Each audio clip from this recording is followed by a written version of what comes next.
Nos encontramos en el despacho del magistrado del Tribunal Electoral. Alfredo Junca le ha abierto las puertas a Telemetro Reporta y en una entrevista exclusiva va a hablar específicamente de este tema que llama poderosamente la atención, el fallo donde se favorece a través de un fuero penal electoral al expresidente Ricardo Martinelli. Y hay temas importantes que giran alrededor de la transparencia del Tribunal Electoral y ya muchos sectores se levantan para hablar de qué pudiese pasar en las elecciones del 2024. El magistrado habla con nosotros sobre estos temas. Magistrado Junca, gracias por abrirnos las puertas de su despacho y tenemos que decirlo, es la primera vez que usted ofrece, en este caso particular, una entrevista. Yo creo que tenemos que arrancar por este tema, magistrado Junca. Pareciera que la espada de Damocles pende en este momento, por ejemplo, sobre su figura como una de los dos magistrados que emiten este fallo favorable al fuero penal electoral del expresidente Ricardo Martinelli. Cada vez se suman más voces diciendo hubo extralimitación de funciones, hubo abuso de autoridad. Magistrado, y usted le debe una explicación al pueblo panameño, aunque se ha dicho los fallos no hay por qué explicarlos. Usted hoy en día quiere aclarar algunos aspectos, el porqué de esta decisión, magistrado Junca, y gracias por abrirnos las puertas aquí a Telemetro Reporta. Muchas gracias, Dorcas, por haberme dado la oportunidad en la tarde de hoy. Bueno, es cierto, los fallos no deben salir a explicarse, se explican por sí solos, tanto en su parte emotiva como principalmente en su parte resolutiva, que es en donde se toman las decisiones. Mira, es lamentable que muchos grupos hayan traído una pelea o una contienda de carácter político-económica entre varios grupos al Tribunal Electoral. Eso es lo que está detrás, magistrado Junca.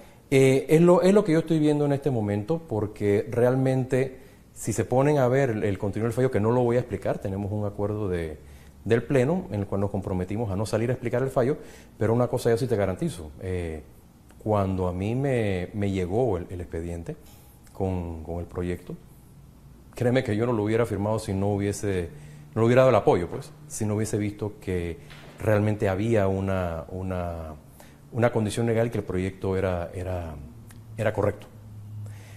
Muchas veces se nos presentan casos en los cuales podemos hacerlo fácil o podemos hacerlo correcto. Cuando se dan este tipo de momentos en la vida de alguien, hay que hacerlo correcto, no lo fácil. Magistrado, permítame, ahora que usted está hablando de lo correcto, recuerdo que en alguna ocasión usted habló y usted mismo hacía la pregunta, ¿es necesario el fuero penal electoral? Y usted mismo se respondía y usted decía, no es necesario. Por eso tal vez ha llamado tanto la atención y que dentro de este fallo, magistrado Junca, entre este tema del principio de especialidad, sabiendo que es un tema que compete más a la Corte, que tiene que ver con convenios internacionales y no necesariamente es un tema del Tribunal Electoral. Y yo siento que allí es donde se han levantado muchas voces, no varias, muchas voces, criticando un poco este tema de este fallo puntualmente. Claro, entiendo lo que me quieres decir. Mira, específicamente y no quiero profundizar en ese tema, tienes razón. Sin embargo, cuando un juzgador va a analizar un caso, tiene que hacerlo tomando en cuenta los argumentos de ambas partes. Entonces, si la defensa de una de las partes menciona ese tema en particular, el juez tiene que mencionarlo, por lo menos en la parte emotiva, mencionarlo. Pero cuando vas a ver la parte resolutiva, obviamente habría una extralimitación si el tribunal decidiera algo, dar principio de especialidad o no, pero ese no es el caso. El tribunal solamente se limitó a ver la parte del fuero penal electoral. Incidentalmente, yo todavía sostengo que el fuero penal electoral, como fueros y privilegios que lo establece la Constitución, no tiene cabida.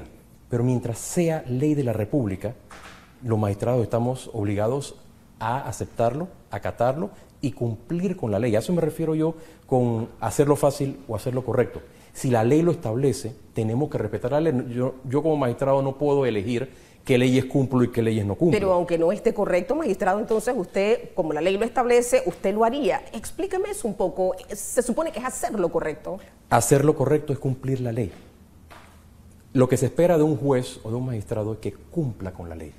Entonces yo no puedo decidir no cumplir con la ley porque personalmente yo tengo una opinión con respecto a un punto que en este caso es el fuero penal electoral. Pero magistrado, ¿qué pasó específicamente? Porque si hay una jueza que ya había decidido el levantamiento de este fuero penal electoral, cuando va a la parte de apelación se dice y se plasma en un fallo otra cosa, ahí es donde ha quedado tal vez mal sabor en la ciudadanía. Y magistrado Junca, hoy en día, como consecuencia de ese fallo, hay 4 demandas, 2 en la esfera penal, 2 en el órgano judicial, una admitida, cuya ponente precisamente es la presidenta de la Corte, que tiene que ver con el tema de inconstitucionalidad, que lo veremos un poco más adelante, pero se está generando cierta desconfianza, y tengo que utilizar el término, en el Tribunal Electoral por una decisión suya, magistrado, que creo que es oportuno se explique bien qué fue lo que pasó, porque la gente todavía no lo entiende, magistrado Junca. Ok, yo te lo puedo explicar sin profundizar en los aspectos del caso. Adelante. En los procesos jurídicos hay una primera y una segunda instancia. Si hay cosas que han ocurrido en la primera instancia que requieren algún tipo de señalamiento por la segunda, hay que hacerlos. Yo no puedo. Pero la primera instancia falló, entonces. ¿Hay algo que no hizo la primera instancia que ustedes lo corrigieron? Es que debemos entenderlo, magistrado Junca, y yo creo que es oportuno y qué bueno que usted da la cara en el día de hoy como magistrado del Tribunal Electoral, porque reitero, este tema está tomando mucha fuerza.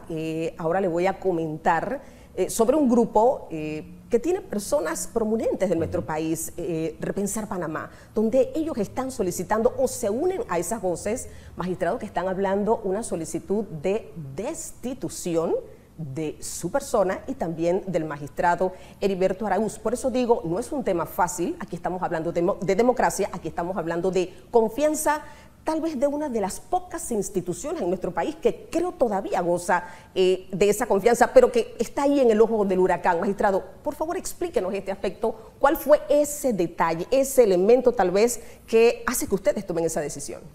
Me estás haciendo hablar del fallo, que fue lo que prometí no hacer, pero muy someramente.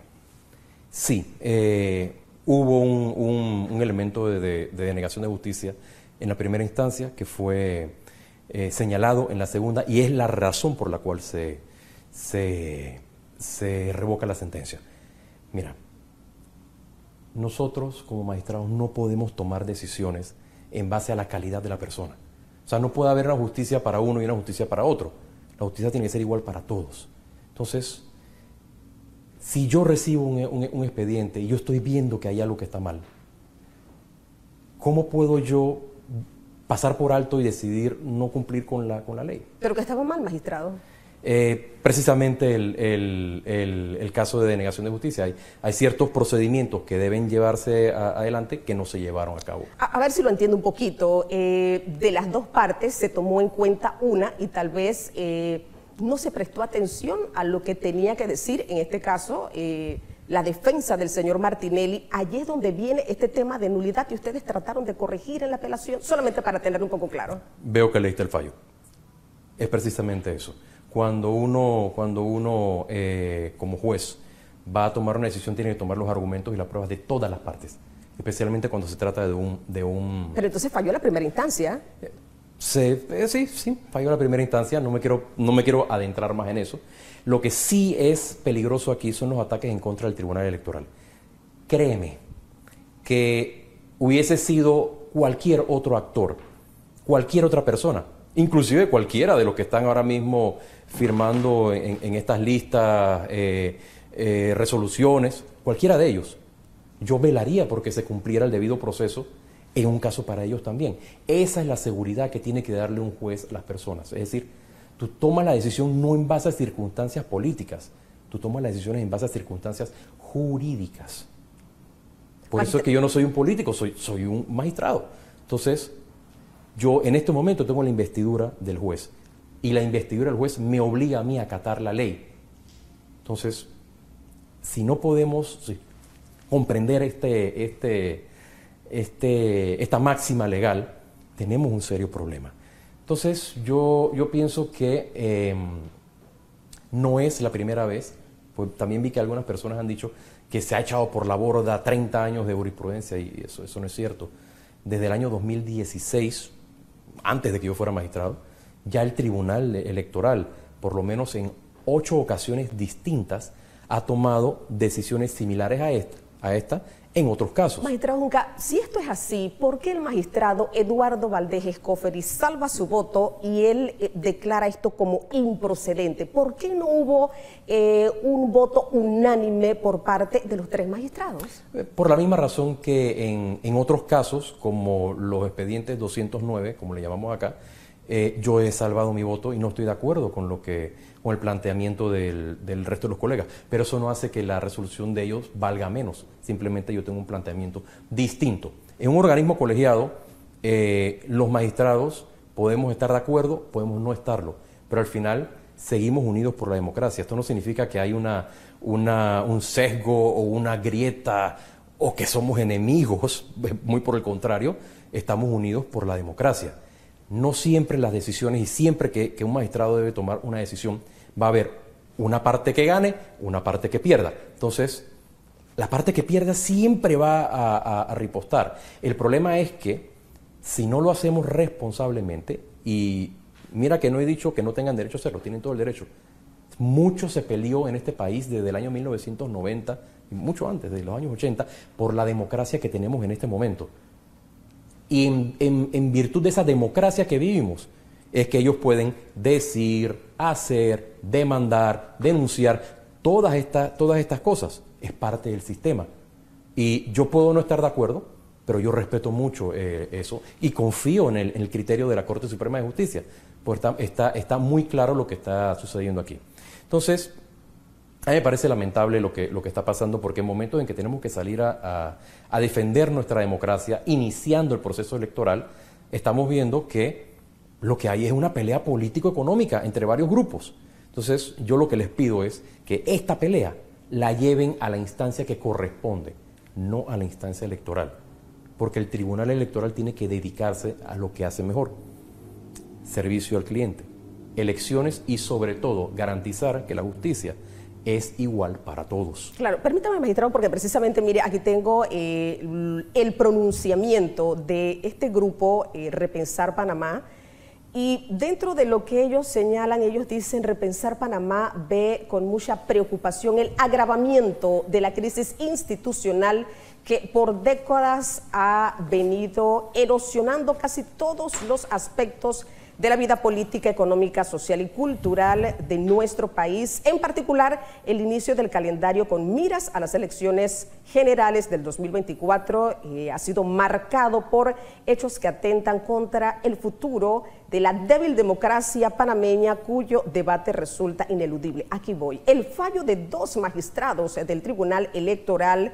alejado del derecho invasivo de un ámbito jurisdiccional, fuera de su competencia, calificado como totalmente improcedente por el magistrado que salvó su voto, constituye el punto de ruptura de la confianza de una de las pocas instituciones que conservaba un mínimo de credibilidad ciudadana. El Tribunal Electoral, magistrado Junca, mire lo que señalan, ya venía fallándole al país en tareas esenciales, porque la democracia no se limita exclusivamente a contar los votos y hacer respetar los resultados.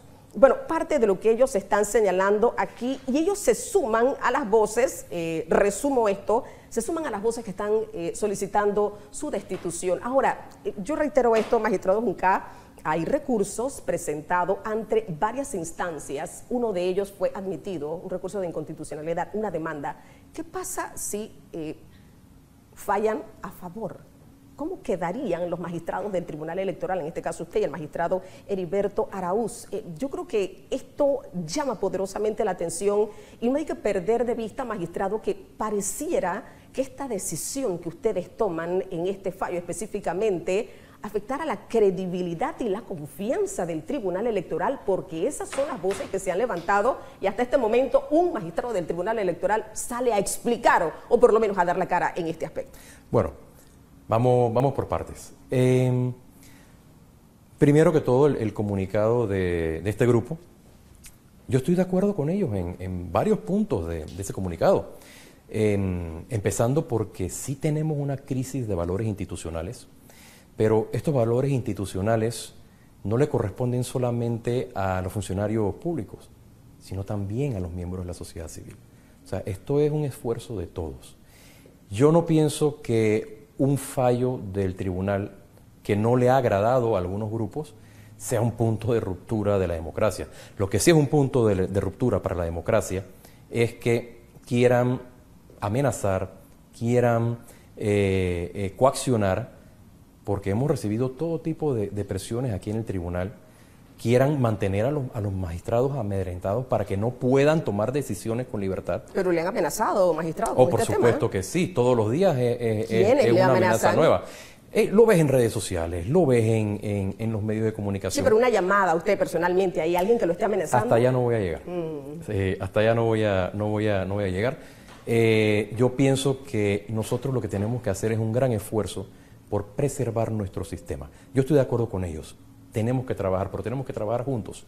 Tenemos que dejar a un lado los intereses personales de cada uno, porque yo estoy seguro que muchos de los actores están preocupados por los intereses personales dentro de una contienda que no le corresponde al tribunal. Al tribunal lo que le corresponde es fallar en derecho, solamente.